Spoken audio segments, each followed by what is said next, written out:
I never thought a simple act of honesty would rewrite my entire life story. But that's the thing about fate.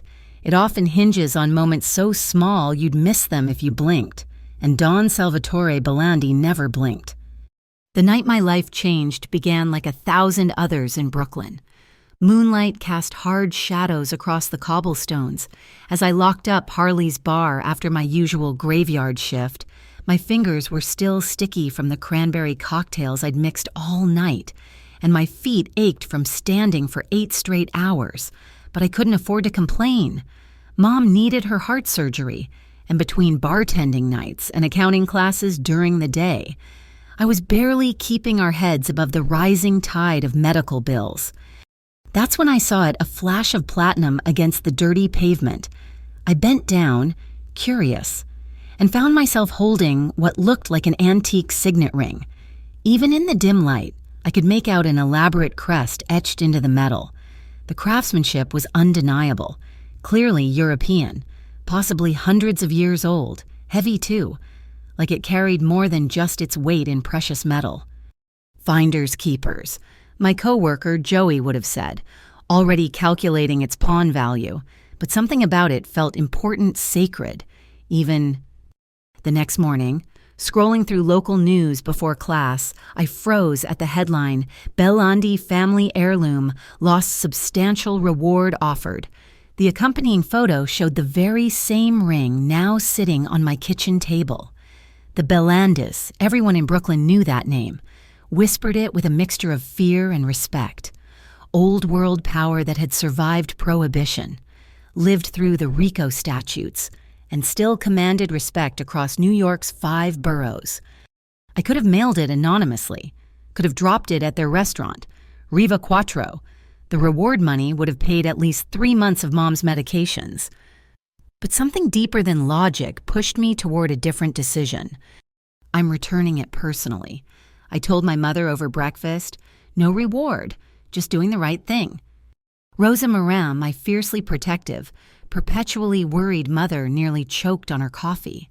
Ava Marie Moran, have you lost your mind? Those people are dangerous. They're businessmen now. Mom, I countered, though neither of us fully believed it.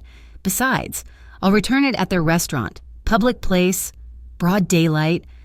Her eyes, so like mine, amber with flecks of gold clouded with concern. But she didn't argue further.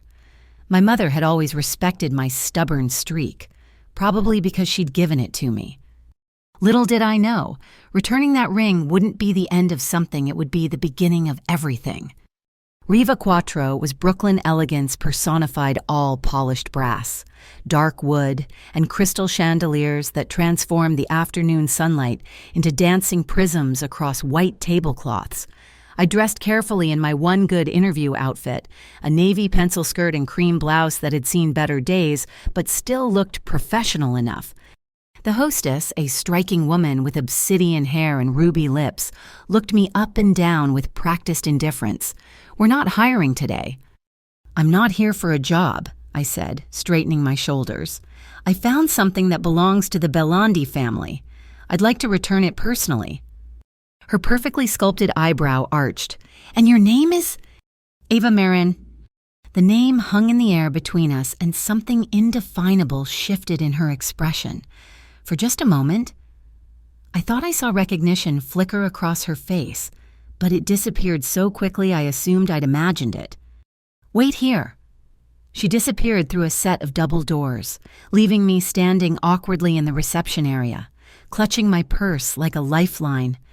5 minutes stretched into 10. Just as I was considering leaving the ring with the hostess and forgetting the whole thing, the doors opened again. A man emerged, tall, broad-shouldered, with raven black hair and eyes the color of aged whiskey.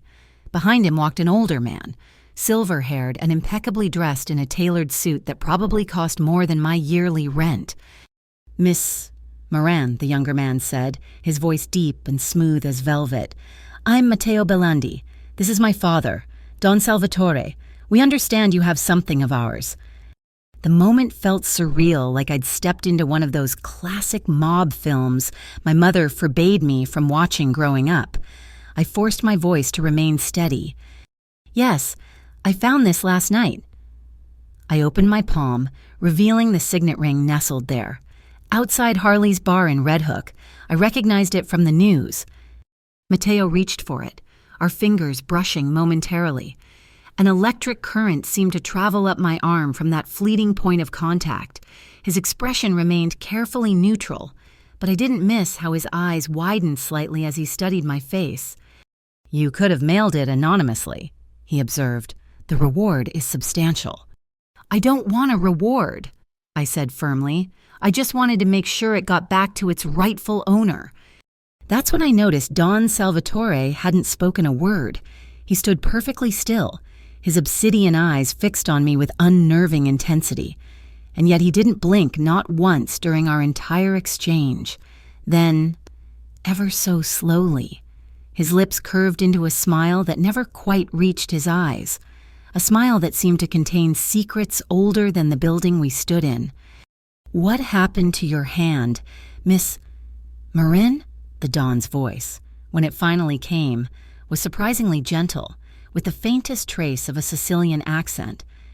I instinctively touched the crescent-shaped scar on my ring finger, a birthmark of sorts that my mother claimed had been there since I was born. "It's just an old scar, sir." His smile deepened.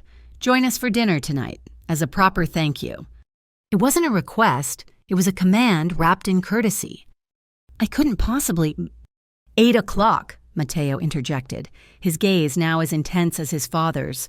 "We insist." Something about the way they both looked at me like they were seeing someone else behind my face sent a shiver down my spine. "Just dinner," Don Salvatore added, that smile never wavering, "to express our gratitude for your honesty, a rare quality these days." Against every instinct screaming for me to politely decline and leave, I found myself nodding. 8 o'clock. As I turned to leave, the Don spoke again. "One moment, Miss Marin, that necklace you're wearing, it's quite unique. Family heirloom." My hand automatically went to the small silver pendant I'd worn since childhood, my grandmother's final gift to me before she passed, a simple oval with an intricate pattern that almost resembled a coat of arms. It was my grandmother's, Elisa Marin. At the name, something flashed in the old man's eyes, recognition, followed by what appeared to be satisfaction. "Bring it tonight," he said softly. "I'd like to see it more closely." As I walked out of Riva Quattro into the bright afternoon sunlight, a strange sense of inevitability settled over me. I had come to return a lost ring, but somehow I felt like I was the one who had been found.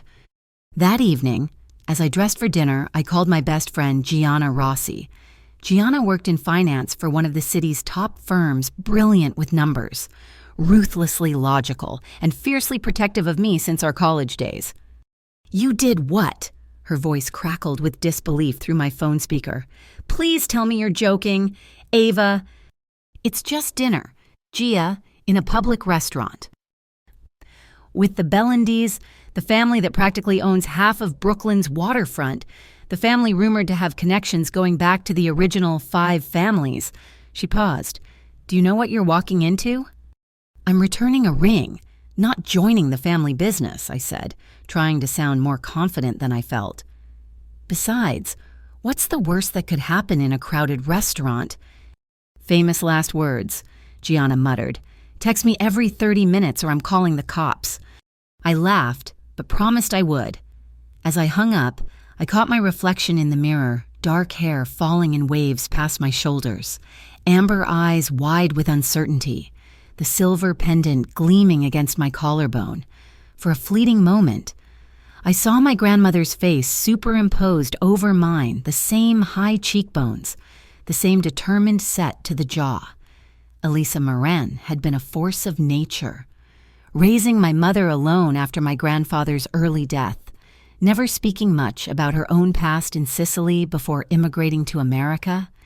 "Give me courage, Nonna," I whispered, touching the pendant. When I arrived at Riva Quattro that evening, the restaurant had transformed. Crystal chandeliers cast a golden glow over tables draped in deep crimson. A pianist played softly in the corner. his fingers dancing across the keys of a gleaming black grand piano. The hostess, different from the one that afternoon, led me through the main dining area to a private room at the back. My heart hammered against my ribs as she opened the door. Inside, Don Salvatore sat at the head of an elegantly set table. Matteo stood when I entered, his dark eyes sweeping over me in a way that made heat rise to my cheeks. Two other men were present, one I recognized as Enzo Belandi, the current head of the family business and Matteo's older brother, whose face occasionally appeared in business sections discussing shipping and logistics innovations. The other was a stern-faced man whose name I didn't catch, but whose watchful eyes suggested security rather than family. "Miss Marin," Don Salvatore said, rising slowly, that same unsettling smile on his face, "you honor us with your presence." The dinner began normally. Enough wine was poured, appetizers served, polite conversation exchanged.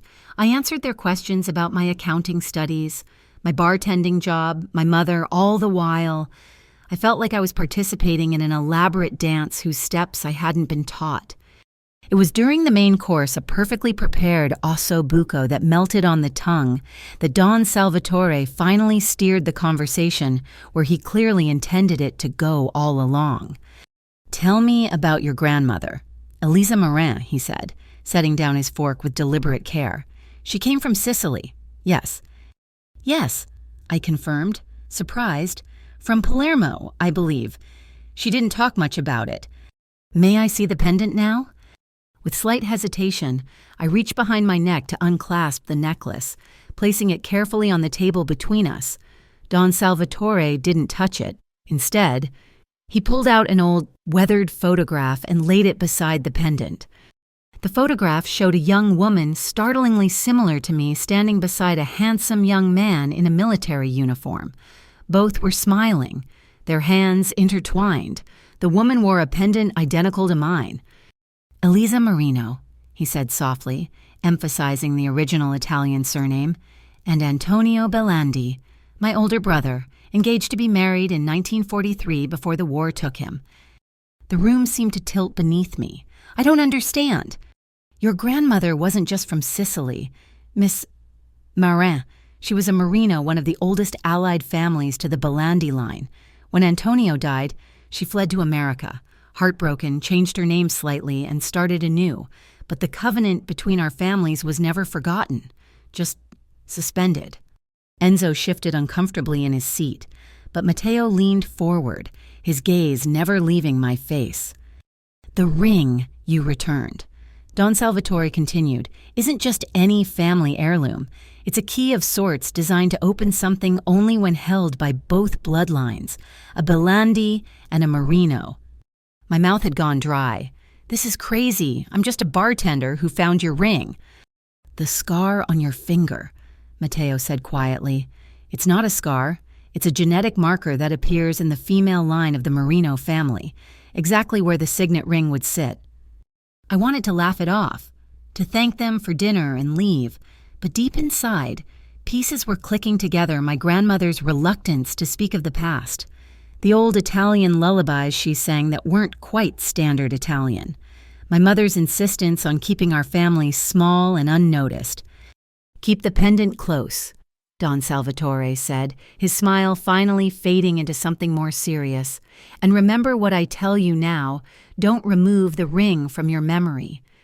As I left the restaurant that night, two black SUVs pulled away from the curb to follow my taxi home. A third car, sleek and silver, pulled alongside, the window lowered to reveal Matteo's face. "For your protection," he said simply. "Things are going to change quickly now." And change they did. By morning, social media buzzed with rumors about Matteo Belandi's new girlfriend, the bartender, seen dining with the family at Riva Quattro. My phone exploded with texts from coworkers and acquaintances. Walking into work that evening, I felt eyes tracking my every move, whispers trailing behind me. Then came the call from a blocked number, just as I was closing up for the night. "They've found the Marino heir," a raspy voice said. "Watch your back." The line went dead. My hands trembled as I locked the bar's door. Outside, rain had begun to fall. turning the streets into shimmering mirrors that reflected the neon signs overhead. A dark car waited at the curb, one of Matteo's security detail, I assumed. But tonight, their presence didn't reassure me. I had returned a ring, hoping to do the right thing. Now I was caught in a web of blood ties and ancient promises I never knew existed, with no clear path back to the simple life I'd been living just 48 hours earlier. The next morning, Don Salvatore requested my presence at the Bellandi family home, a stately brownstone in a quiet, exclusive part of Brooklyn, where old money whispered from every manicured hedge and wrought iron fence.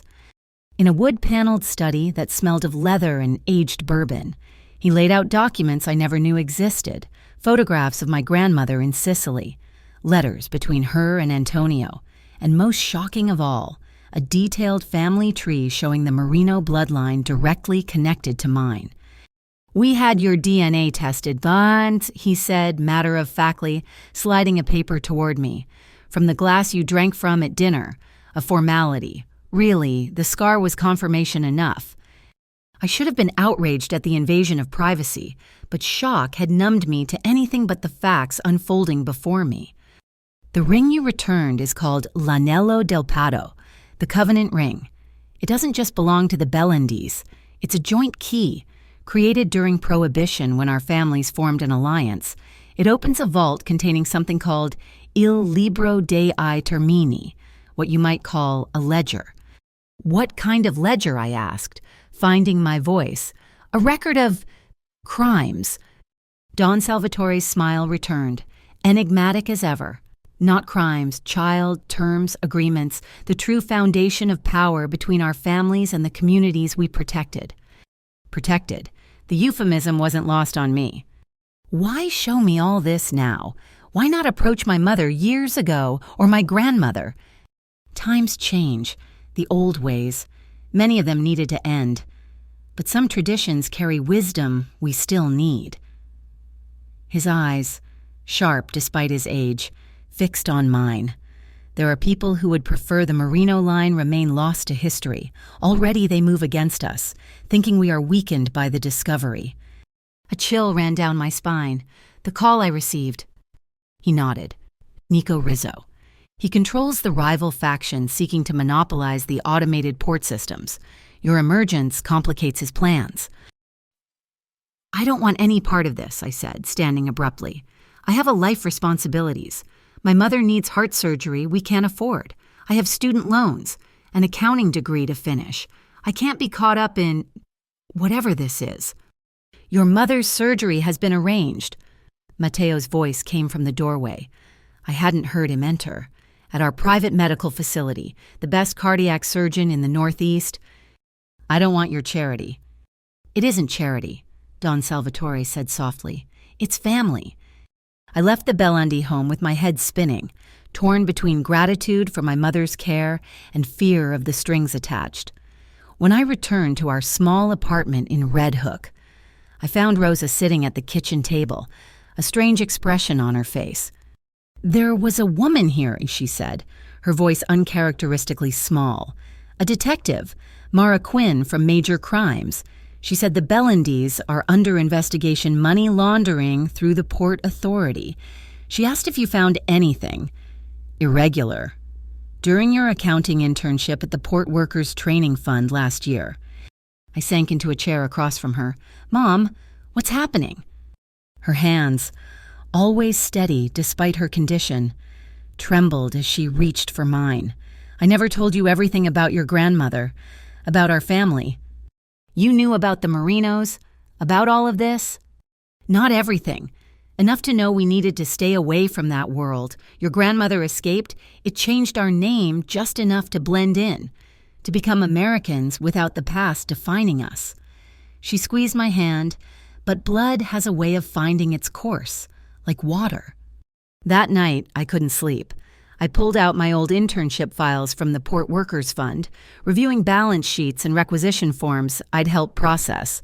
With my accounting training and a fresh perspective, patterns emerged that I'd missed before shell companies, inflated equipment prices for IoT systems being installed throughout the port facilities, a concentrated effort to monopolize data flow through the docks. A plan was forming, one that would require skills I'd spent years honing, courage I wasn't sure I possessed, and allies I didn't know if I could trust. The next morning, I called Detective Mara Quinn. "I may have information," I said carefully, "but I need assurances." "I'm listening," came her clipped, professional response. "If I help you build a case against the real criminals, the Rizzo operation, the Giordano group, I need immunity for my mother, and—" I hesitated, scarcely believing what I was about to propose. A cooperation agreement for the legitimate Belandi Marino business interests going forward. A long pause followed. "That's a bold request from a bartender." "I'm not just a bartender," I replied, surprising myself with my conviction. "I'm the Marino heir, and I intend to clean up my inheritance, not hide from it." The detective's laugh was short and without humor. "Come to my office. Let's see what you've got." What followed was a crash course in my newfound heritage. Don Salvatore invited me back to the family home, this time bringing me to a hidden room accessible only through the library. "The vault can only be opened when a Belandi and a Marino unite their rings," he explained, gesturing to an antique safe built into the wall.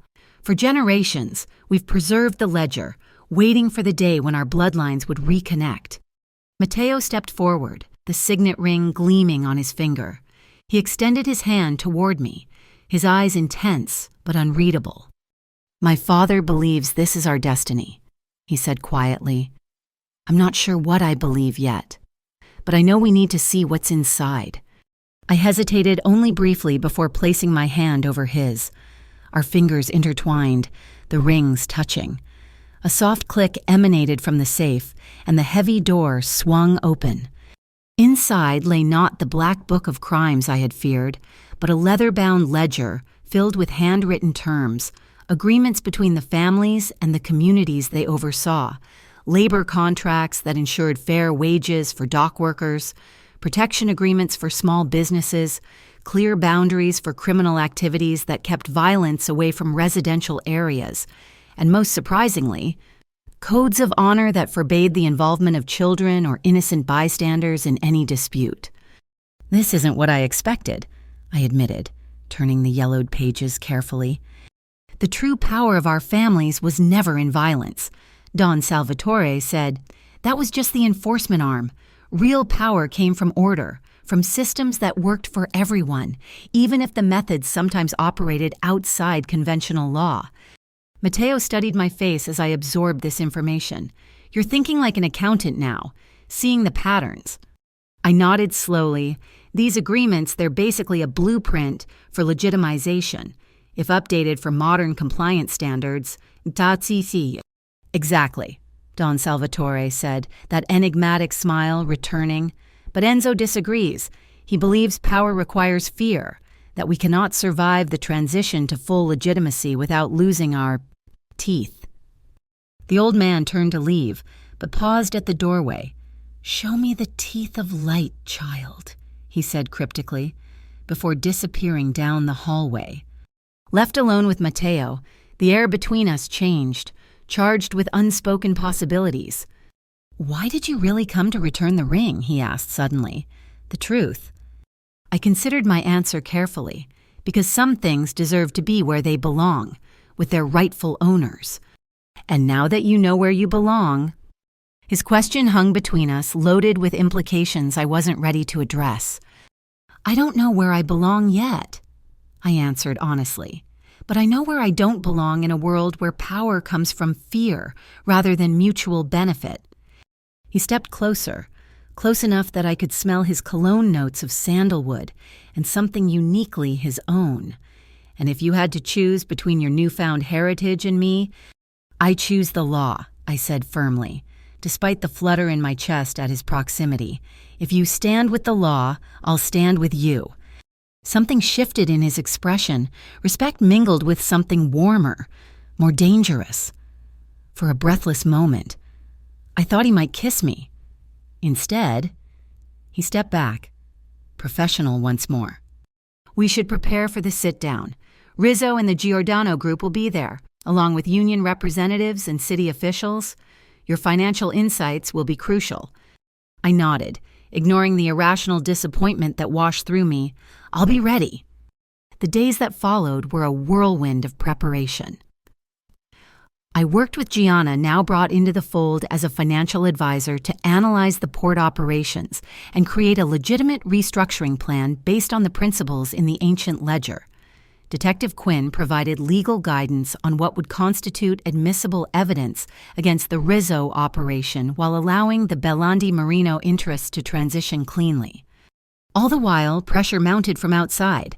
Strange cars parked near our apartment, forcing us to relocate to a Bellandi-owned building with security. Social media buzzed with increasingly vicious rumors about me, painting me as everything from a gold digger to a narc. The bar where I worked received threatening calls, eventually asking me not to return until things settled down. Through it all, Matteo remained a constant presence, professional and supportive in public, but in private moments, the tension between us grew, unacknowledged but undeniable. The night before the scheduled sit-down, a coastal storm was forecast, heavy rain and high winds that threatened to flood parts of the waterfront. As we reviewed our presentation one final time in the Bellandi study, Matteo finally addressed what had been building between us. "If tomorrow goes as planned, everything changes," he said, setting aside the financial projections we'd been reviewing. "My family, your family, the entire operation, it all transforms." "Isn't that what you wanted, legitimacy?" "It is." His eyes held mine, but I never expected the catalyst for that change would be you. He moved closer, his hand gently brushing a strand of hair from my face. "Ava Marino," he said softly, testing my true name on his lips. My heart pounded so loudly I was certain he could hear it. "We shouldn't complicate things," I whispered, even as I leaned imperceptibly toward him. "Things were complicated the moment you walked into Riva Quattro with that ring," he murmured, his fingers trailing along my jawline. "The question now is whether we face those complications together or apart." When his lips finally met mine, it was like a circuit completing electric and inevitable. His kiss was careful at first, questioning, but when I responded by threading my fingers through his hair, pulling him closer, restraint shattered between us. His arms encircled me completely, strong and secure, as the kiss deepened into something hungry and honest. I felt the cool metal of his signet ring against my skin as his hand cradled the back of my neck, and somehow that small detail, that symbol of all that stood between us and a normal relationship, only intensified the connection. When we finally broke apart, both breathing heavily, reality crashed back with sobering force. "If I have to choose between you and my family," he began. I pressed my fingers to his lips. "Don't make promises you might not be able to keep," I said softly. "Tomorrow. We focus on the plan, on doing what's right for everyone involved. Personal feelings come after." He captured my hand, pressing a kiss to my palm that sent shivers down my spine. "And if we succeed, then we'll have earned the right to explore whatever this is," I promised. But not before. The next evening arrived with the forecast storm rain lashing against the windows of the converted church that now housed Riva Quattro's private event space.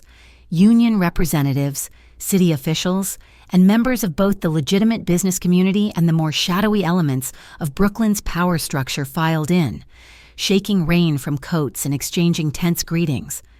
Nico Rizzo arrived flanked by associates, his silver hair slicked back, his smile predatory as his eyes locked on me across the room.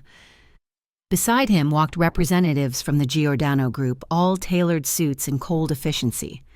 Don Salvatore sat at the head of the long table, Enzo to his right, Matteo to his left. I took my place beside Matteo, acutely aware of the whispers that followed me. Gianna positioned herself nearby, tablet ready with our financial presentation.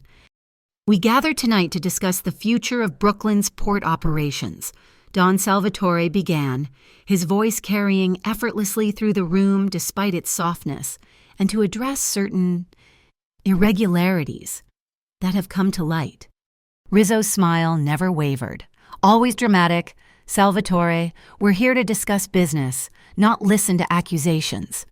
I stood, heart hammering but voice steady. "Then let's discuss business, Mr. Rizzo." I activated the presentation Gianna and I had prepared, projecting a complex flow chart onto the screen behind me. This is a map of financial movements through the Port Workers Training Fund over the past 3 years. The room fell silent as I traced the money how funds allocated for worker training were funneled through shell companies, used to purchase overpriced IoT equipment from Giordano-controlled entities, all building toward a data monopoly that would allow them to manipulate shipping fees and control the flow of goods.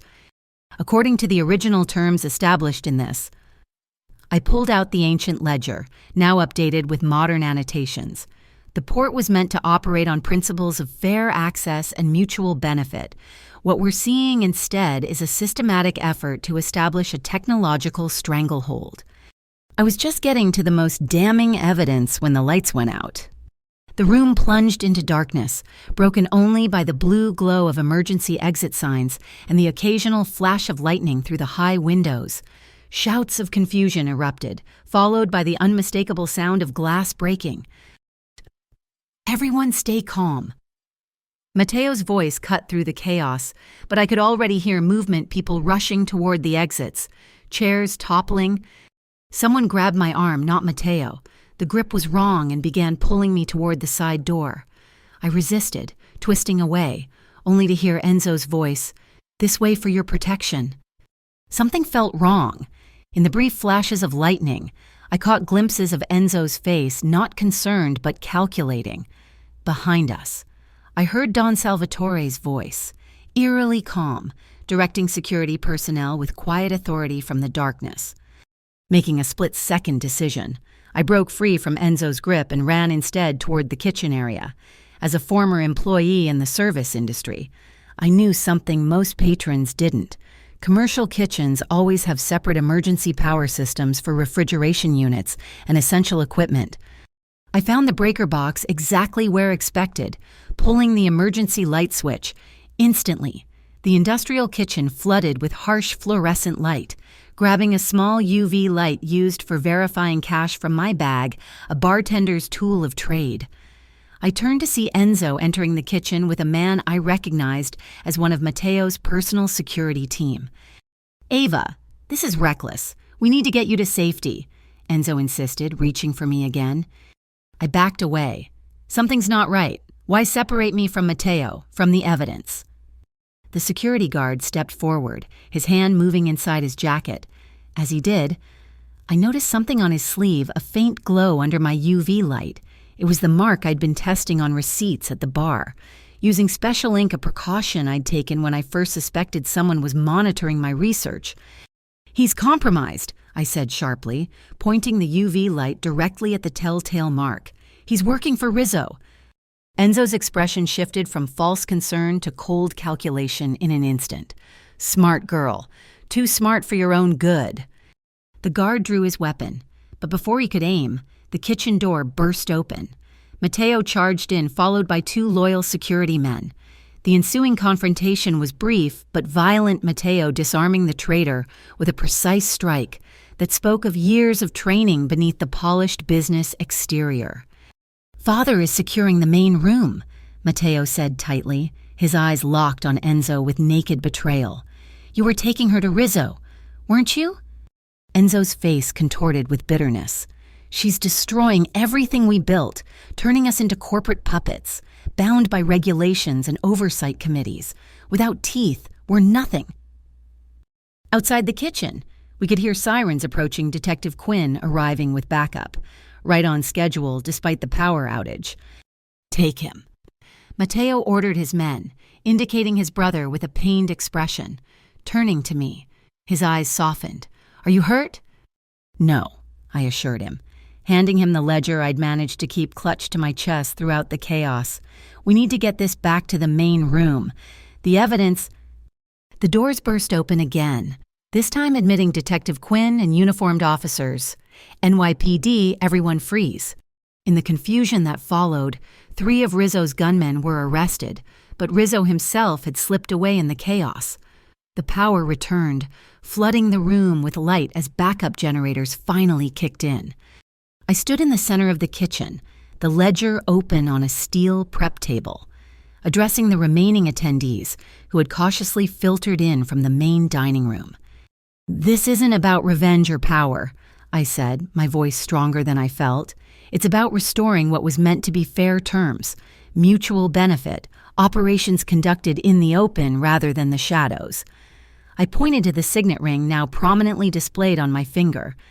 Heritage only has meaning when it's honored in the light.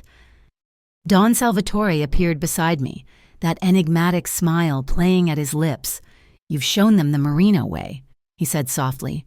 "Intelligence over force, transparency over fear." Detective Quinn approached, expression grim but professional. "Rizzo triggered a drone attack on the Brooklyn Bridge cameras. He's escaping that route. We have units in pursuit, but in this weather..." Matteo and I exchanged a look of perfect understanding. "We'll go," he said simply. The storm had intensified, rain sheeting across the windshield of Matteo's car as I took the wheel. I'd learned defensive driving during my years delivering liquor for a specialty shop during college, skills I never imagined would be useful in a high-speed pursuit across a rain-slick Brooklyn bridge. "You sure you can handle this?" Matteo asked, checking the weapon he'd retrieved from his car safe, reluctantly approved by Detective Quinn under the circumstances. "Just keep us from getting shot," I replied, accelerating onto the bridge approach. The bridge loomed ahead, its iconic silhouette barely visible through the downpour. Radio updates from union workers positioned along the route crackled through the car's speakers, creating an improvised surveillance network that traced Rizzo's SUV's progress. As we gained on the fleeing vehicle, I felt something slip from Matteo's pocket, the signet ring, tumbling onto the floor mat between us.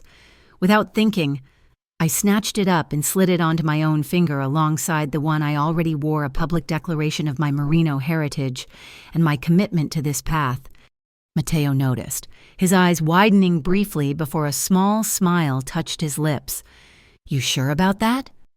"I'm sure," I said, keeping my eyes on the road as we closed the distance to Rizzo's SUV. Ahead, we spotted another vehicle, Enzo's car, somehow freed during the confusion. As we pulled alongside, I saw the turncoat security guard at the wheel, Enzo himself looking ashen and conflicted in the passenger seat. Rolling down my window despite the rain, I locked eyes with the traitor. "Blood loyalty doesn't permit you to sell out family," I called out, my voice carrying despite the storm. Something in my words, in my posture, perhaps the authority of the dual rings now on my hand seemed to strike home.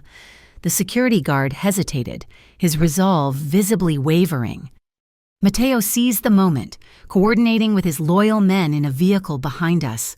Within moments, they had forced the car to the curb and secured both Enzo and the traitor alive, if shaken.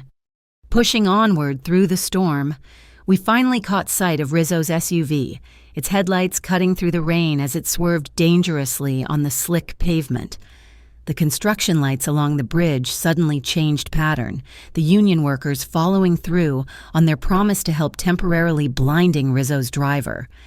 The SUV fishtailed, then spun, hitting the bridge barrier with enough force to pop the trunk. Through the rain, I spotted something tumble out, a hard drive sliding across the wet roadway toward the edge. Without hesitation, I braked hard, threw open my door, and ran through the downpour. The hard drive was teetering on the edge of the bridge, moments from plunging into the churning waters below. I lunged, fingers closing around it just as Matteo's arms encircled my waist, pulling me back from the precipice. "Are you crazy?" he shouted over the storm, rain plastering his hair to his forehead, his eyes wild with fear and admiration. "Evidence," I gasped, clutching the drive to my chest. "We need this." Ahead, Rizzo and his driver had abandoned their vehicle. Fleeing on foot, they didn't get far. Detective Quinn's team was waiting at the bridge exit, taking both men into custody without a shot fired. As we handed over the hard drive, which would later prove to contain damning email chains and transaction logs between Giordano executives, Rizzo, and corrupted officials. Matteo's eyes fell to the dual rings now prominently displayed on my hand. "You're wearing both rings," he observed. "That's not just for show." "I'm not wearing them to claim power," I told him, rain streaming down my face, making honesty easier somehow. "I'm wearing them to sign a covenant with you, with our families, with this community." His phone rang Don Salvatore, his voice for once carrying a note of genuine emotion rather than calculated control. "Bring her home," he said simply, and I heard him laugh for the first time, a sound of genuine relief and approval. The 72 hours that followed were a blur of depositions, city council hearings, and media statements. I presented the modernized ledger alongside the historical document, outlining a transparent path forward for the Bellandi Marino logistics operation. Union representatives stood with us, backing our proposed reforms that would preserve jobs while embracing technological innovations that benefited all stakeholders. Detective Quinn submitted the hard drive as evidence, leading to the immediate suspension of Giordano Group from all city contracts for 5 years. Rizzo faced multiple criminal charges, from conspiracy to racketeering to attempted murder. Enzo, chastened by his near betrayal and its consequences, publicly signed authority over to Matteo and me as co-signatories for the newly formed Bellandi Marino Logistics. It was a stunning reversal for a man who had always insisted on maintaining tight control, but his brush with disaster had apparently triggered a genuine change of heart. Gianna took the lead in divesting from high-risk operations, focusing instead on cold storage logistics and hospitality sectors where the families had always excelled legitimately. She established an independent audit committee and robust whistleblower protections that would ensure transparency going forward. My mother's heart surgery was scheduled covered by union insurance she was entitled to through my father's previous employment, rather than as a favor from the Bellandi family. It was important to me that clear boundaries be established between personal relationships and business operations from the start. Matteo and I publicly announced a memorandum of understanding for port data sharing with the city, ensuring that no single entity could monopolize the critical information flow that determined shipping costs and schedules. Throughout the city council hearing that approved our reform package, Don Salvatore sat motionless, his expression unreadable, that habitual non-blink maintaining his aura of inscrutability. Only when the gavel fell, officially endorsing our plan, did he finally smile, rising to be the first to applaud. Media coverage shifted dramatically from salacious speculation about my relationship with Matteo to serious analysis of the Marino heir redefining a legacy. I refused to discuss personal matters in interviews, focusing instead on transparent processes and community benefits. The turncoat security officer confessed, providing further evidence against Rizzo's operation. Enzo, in a gesture of genuine reconciliation, visited my mother in the hospital after her successful surgery. "I almost lost my son because I was afraid of losing power," he admitted to her, the words clearly difficult for a man accustomed to projecting strength. "You raised a daughter with more wisdom than I managed to instill in 40 years. I hired my own independent counsel, signing a contract as Director of Compliance that guaranteed my autonomy and freedom from interference even from Matteo or other family members. It was a position of authority based on competence rather than bloodlines, and its independence was non-negotiable. 6 months later, Bellandi Marino Imports operated as a legitimate, respected business. The port cleanup public-private partnership had launched, providing actual skills training for workers rather than serving as a front for money laundering. Riva Quattro had been transformed into a community hub where business leaders, residents, and local law enforcement regularly met in the open, maintaining the restaurant's traditional role as neutral ground, but now in the light rather than the shadows. Don Salvatore planted an olive tree in the private garden behind the restaurant, a symbol of peace and new beginnings. Matteo and I placed a small plaque at its base. planted on the day a promise was kept. Enzo stepped back from daily operations, spending more time fishing during the off-season. Occasionally, he would visit my mother's apartment for dinner, where Rosa's homemade pasta became an unlikely instrument of healing between our families. Detective Quinn received a well-deserved promotion but maintained close oversight of our operations, a relationship of tense partnership, as she called it, built on mutual respect rather than the adversarial stance traditional between law enforcement and the old families.